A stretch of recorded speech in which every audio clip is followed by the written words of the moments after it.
Buenas tardes, camarada Santino. Buenas tardes, Martín. Bueno, hoy como hablamos previamente, nos toca tratar otro clásico leninista fundamental, ¿no? El qué hacer. Exactamente, el qué hacer de Lenin, ¿no? Que lo escribió ahí entre 1901 y 1902, ¿verdad? A comienzo del siglo XX, un joven Lenin de 31 años, ¿no? Y el capitalismo hacía tan solo unos 20 años que había llegado, se había desarrollado con cierta fuerza en Rusia, en un joven capitalismo. Y bueno, ¿cuál fue el papel que cumplió este texto tan importante, uno de los clásicos, ¿no? De los textos más importantes del leninismo? Bien, bueno, ahí, bueno, nosotros vamos a comentar un fragmento específicamente del capítulo 5, que es uno de los más importantes. Yo diría que es el más importante porque ahí plasma las conclusiones, ¿no? De todo su análisis que hace a lo largo de la obra. Entonces, bueno, paso a leer el fragmento que dice, el periódico no es solo un propagandista colectivo y un agitador colectivo, sino también un organizador colectivo. En ese último sentido, se le puede comparar con los andamios que se levantan alrededor de un edificio en construcción, que señalan sus contornos, facilitan las relaciones entre los distintos albañiles, les ayudan a distribuirse la tarea y a observar los resultados generales alcanzados por el trabajo organizado. Claro, habla de andamios para la construcción de la organización revolucionaria, digamos. Claro, exactamente, porque en esa época todavía no estaba tan organizado el Partido Revolucionario, que después sería el Partido Obrero Socialdemócrata de Rusia, ¿no? Entonces aquí lo que establece Lenin es, bueno, precisamente da una respuesta a la pregunta que se plantea en el título, ¿qué hacer? Bueno, lo que hay que hacer para poder organizar el movimiento revolucionario, para poder bueno, para poder empezar a hacer los preparativos, ¿no? de la revolución socialista en Rusia, es justamente llevar a cabo la iniciativa de un periódico central para toda Rusia, en ese contexto, ¿no? Claro, y esa enseñanza, ¿a vos te parece que quedó, digamos, es algo viejo porque han pasado más de 110 años, no es aplicable al siglo XXI, es una receta caduca, o por el contrario tiene plena vigencia la directiva de Lenin en su quehacer? Bueno, precisamente esta obra de Lenin, si bien hay otras obras que a lo mejor hablan de cuestiones muy específicas, ¿no? de su tiempo, de las condiciones sociales de Rusia en el siglo XX, a principios del siglo XX. Sin embargo, justamente esta es una de las obras de Lenin que vamos a destacar, justamente porque lo que dice es universalmente aplicable. O sea, es universalmente aplicable, en este caso, siempre que el movimiento revolucionario esté desorganizado en un país cualquiera, ¿no? Por ejemplo, aquí en Argentina tenemos muchísimos partidos comunistas que están totalmente aislados, que no tienen ninguna relación entre sí, ¿no? El Partido Comunista Argentino, el Partido Comunista Revolucionario, el Partido Revolucionario de los Trabajadores, bueno, etcétera, etcétera. Creo que se cuentan por decenas más o menos, es una cosa increíble. Este, y bueno, justamente aquí lo que podemos observar es que Lenin da la solución a esa dispersión del movimiento revolucionario, que como dice al principio, es llevar a cabo la iniciativa de un periódico, bueno, que hoy podría ser virtual, ¿no? O sea, una prensa comunista, que cumpla estas tres funciones de propagandista colectivo, agitador colectivo y organizador colectivo, ¿no? Uy, perdón. Sí, sí, tal cual. O sea, plenamente vigente, por supuesto que cambiando quizás el formato, ¿no? De formato papel a formato digital. Claro, sí, ahora que tenemos más facilidades, pues podemos hacerlo virtualmente también. Sí, yo quería, bueno, ilustrar un poco la cuestión histórica, ¿no? De que el título que hacer no es de Lenin, como mucha gente piensa, sino que es un homenaje que Lenin hace a un gran revolucionario ruso que lo precedió, que vivió contemporáneo de Marx, 1830, 1840, actuó, Ajá. actuó en esa época, creo que hasta 1870. que se llamaba Chernyshevsky, que era un narodnik, un populista ruso de la vieja guardia, revolucionario, al cual Lenin admiraba profundamente, principalmente, bueno, por su valentía, por su cultura, por su compromiso con la política. Chernyshevsky decía que cuando un hombre se entrega a la política, literalmente tira su honor al barro, ¿no? Es Claro, decir, sí. que en política vale todo y los enemigos hacen cualquier cosa contra los revolucionarios, ¿no? Para mantenerse en el poder. Y una de esas cosas es justamente destruir a la persona, ¿no? Con infundios, con calumnias, con injurias, con torturas, bueno, persecuciones, todo tipo de cosas. Así que bueno, y aparte Lenin decía que un gran aporte de los Narodnik fue el tema de un aparato ilegal extremadamente eh, bien elaborado. Es decir, él decía, los bolcheviques debemos tratar de imitar y llegar al nivel de perfección que tenían los populistas rusos con su aparato ilegal, que enfrentaba nada más ni nada menos que al zarismo, como también le tocó a los bolcheviques, a la policía secreta zarista. Ah, sí, sí, fíjate que yo no conocía ese dato, la verdad, de en qué se basaba el nombre de la Uh obra. -huh. Bueno, Interesante. un pequeño aporte, un dato de color, como se dice, ¿no? Claro, En sí, las obras completas de Lenin, este, te comentaba que se ve mucho esas pequeñas referencias históricas que hace Lenin a grandes revolucionarios, por ejemplo Robespierre, Chernyshevsky, que ayudan a la comprensión histórica, ¿no? claro, sí, sí, y también continuando un poco con la contextualización, ¿no? Digamos, podríamos decir que, bueno, este extracto es del capítulo 5, que es en el que Lenin pone todas las conclusiones, pero que en los capítulos anteriores Lenin explica que actualmente, bueno, la lucha se encuentra entre el marxismo, ¿no? Digamos, en ese momento, y las otras dos tendencias antimarxistas principales, que eran el economismo, ¿no? Que consistía bueno, en subestimar la lucha política del proletariado, en subestimar la revolución y sobreestimar las reformas económicas, básicamente.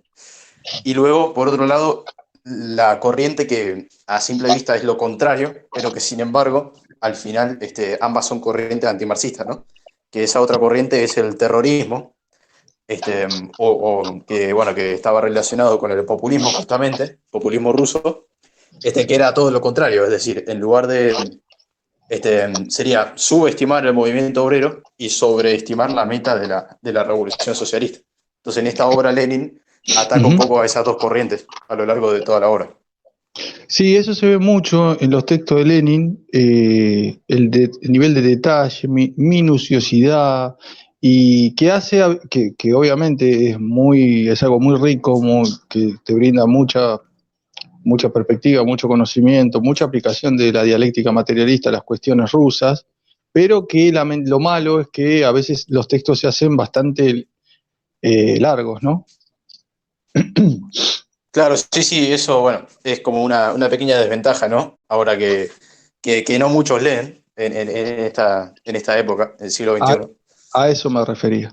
¿Y dónde se ve concretamente, ¿no? ¿Dónde se ve el papel de organizador del partido que tiene el órgano ideológico? ¿Qué ejemplo podrías dar? Bueno, ahí, bueno, justamente ahí dice, ¿no? Un poco más abajo, dice, bueno, en ese último sentido se le puede comparar con los andamios que se levantan alrededor de un edificio en construcción que facilitan las relaciones entre los distintos albañiles. Ahí hay una cuestión muy interesante, porque, bueno, no tiene que ver solamente con que Rusia era un país, bueno, en realidad no era un país, era un imperio, ¿no? Pero era un estado extremadamente extenso que unía a 14 países diferentes, o sea, está claro que bueno, la comunicación ahí podía llegar a ser problemática porque había muchos kilómetros de distancia entre las distintas localidades, ¿no?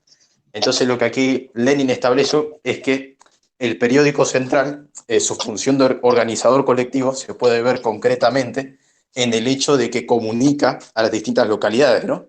Así, si por ejemplo estallaba una sublevación en Georgia, por ejemplo, pues los obreros rusos estaban al tanto, conocían ese hecho y podían intentar no quedarse atrás, apoyar al movimiento georgiano y también sublevarse contra el zar.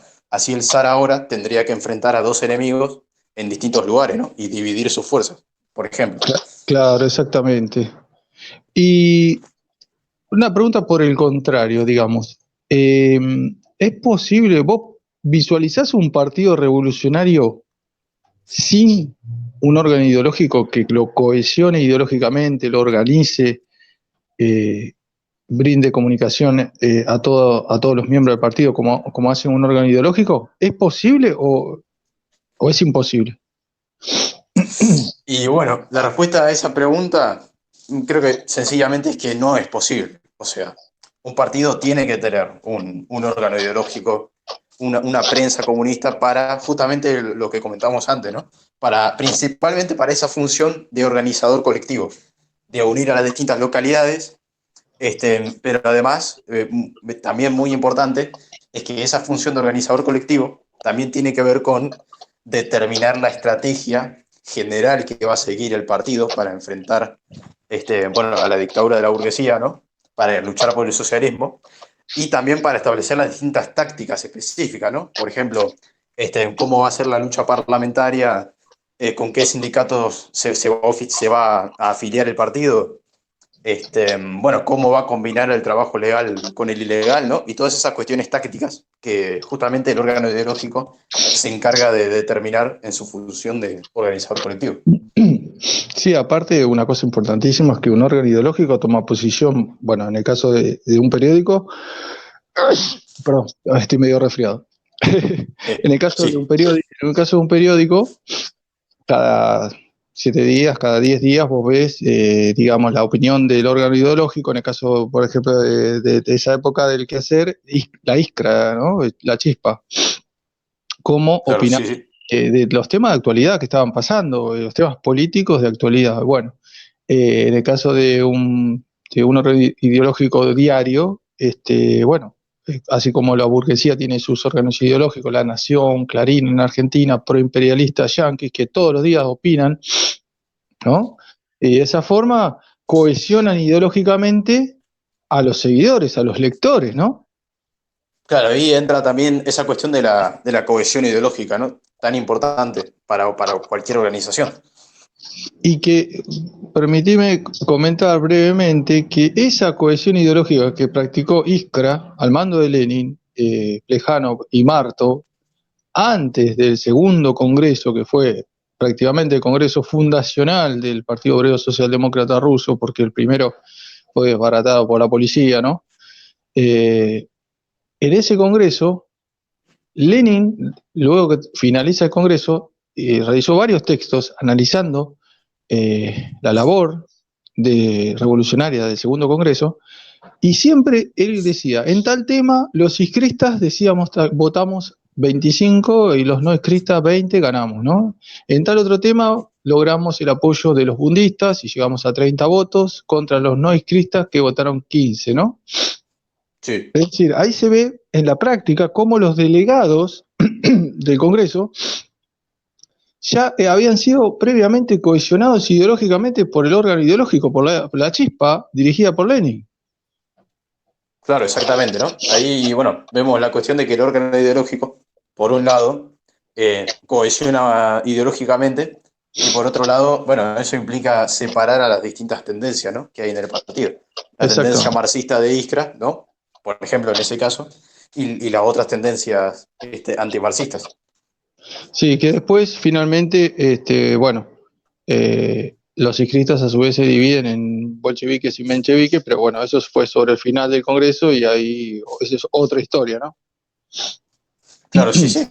Y bueno, una cuestión que me gustaría comentar también un poco, es esta cuestión de que dice el periódico no es solo un propagandista colectivo y un agitador colectivo, sino también un organizador colectivo. Bueno, pero primero hay que comprender bien qué es la propaganda y la agitación, ¿no? Que Lenin ahí en ese texto, en el qué hacer, Bueno, si no me equivoco, creo que cita a Plejánov para determinar la definición de esos dos conceptos, pero básicamente lo que sería es bastante simple. Es decir, la propaganda consiste en explicar bueno, sí, en explicar, en desarrollar muchos conceptos revolucionarios muy relacionados entre sí. Por ejemplo, el desempleo con la crisis capitalista, con la cuestión de la plusvalía, y no sé, las políticas del gobierno y todo ese tipo de cosas, que son muchos conceptos que están íntimamente relacionados entre sí, a una pequeña cantidad de las masas, que serían los obreros más avanzados de la masa, o a la vanguardia comunista, ¿no? Que son quienes están en condiciones de poder comprender. Este, y luego, la agitación colectiva es todo lo contrario, es decir, consiste en explicar uno o muy pocos conceptos, por ejemplo, el desempleo, aquí en Argentina, por ejemplo, durante la época de la cuarentena, ¿verdad? En explicar ese concepto, pero a amplias masas trabajadoras y especialmente a los sectores más atrasados de esa masa para que puedan elevar su conciencia política. Perfecto, perfecto, clarísimo. No, y aparte, tomar en cuenta que, perdón, muchas veces el Salud. órgano, sí, sí, me tiene mal, espero que no sea coronavirus. Oh, no, sí, esperemos. Si no, bueno, me van a tener que internar. Y yo soy un hombre bastante más viejito que vos, Santino. Ah, sí, Estoy en el factor de riesgo. Bueno, claro. no, quería comentar que en el caso de Iskra, el órgano ideológico puede ser, por supuesto, un órgano ideológico ilegal, ¿no? Es decir, que el gobierno, que tiene que ser secreto, porque si no, el gobierno lo censuraría, ¿no? O, Sí. o público, y legal, ¿no? Y un órgano ideológico revolucionario prácticamente por definición es ilegal, ¿no? Cuando plantea, bueno, hay que hacer tal cosa en tal localidad, que no Claro, está. sí, sí, sí, si lleva a cabo su tarea correctamente, deberían ilegalizarlo en algún momento, probablemente. Exactamente. Bueno, no sé si querés agregar algo más, me pareció muy interesante. Siempre, por supuesto, decimos, analizamos un fragmento mínimo de una obra 1000 veces más extensa, ¿no? Pero sirve por ahí como una introducción, ¿no? Al texto. Claro, sí, sí, además, bueno, es una de las partes que para mí es una de las que, junto con la siguiente que yo bueno, que cito en mi publicación acerca de esta obra, ¿no? Ahí, en Facebook, con mi cuenta de La Chispa, ¿no? Marxista-leninista, que la pueden buscar por ahí. ¿Cómo es? Bueno, es una de las partes más concluyentes, ¿no? Más importantes. ¿Sabes qué podría ser interesante? Que en la descripción del video pongamos el link para que puedan ver la publicación completa, ¿no? Ah, bien, bien, esa es una idea bastante buena. Ahí, Bueno, luego te paso el link. perfecto. Invitamos a todos los camaradas que realmente les despertó curiosidad este texto y no tuvieron la oportunidad de leerlo, o lo leyeron en su momento y quieren releerlo porque no pasaron por alto cuestiones como la que nosotros tratamos, que es fundamental. Lamentablemente muchos camaradas que leen textos, por ejemplo, leen El Estado y la Revolución y dicen, magnífico texto, pero cuando uno se le pregunta, bueno, ¿cuál es la esencia del Estado y la Revolución? Y citan el título, ¿no? Dicen, y trató sobre el Estado y la Revolución. Pero, Claro, sí, no tienen puta idea, pero bueno. claro, y vos decís, bueno, ¿y el qué hacer? Y trata de lo que tenemos que hacer, ¿no? Para hacer una revolución exitosa. Bueno, sí, está bien, pero ¿qué tenemos que hacer? Claro, sí, sí, una síntesis magnífica de la obra de Lenin.